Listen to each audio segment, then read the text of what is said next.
This is 2 minutes in the Olive Garden. Today's text, Ecclesiastes chapter 9, verse 17. The quiet words of the wise are more to be heeded than the shouts of a ruler of fools. In order to digest today's text, let me go back and read from the previous verse, then end on today's verse. So Ecclesiastes chapter 9, verse 16 to 17 says, "So I said, wisdom is better than strength, but the poor man's wisdom is despised, and his words are no longer heeded.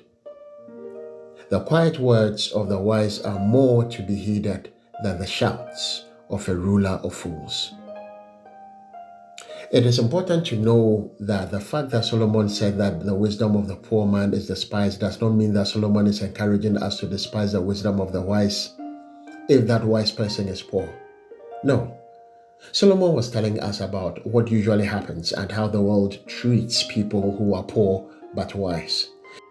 This is why in verse 17, Solomon became emphatic about heeding to the words of the wise, irrespective of their status.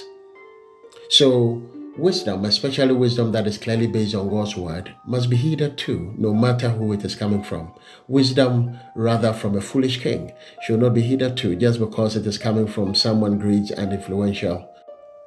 The fact that the person is famous or trending on social media does not necessarily mean the things they say or the quotes they write are right by God's word. That is how we have been bombarded with quotes from certain quarters, and yet a careful scrutiny of those so-called wisdom quotes from those great persons are pure nonsense. Please, give ear to people who speak good words of wisdom based on God's word. The shalom of Yahweh be upon you.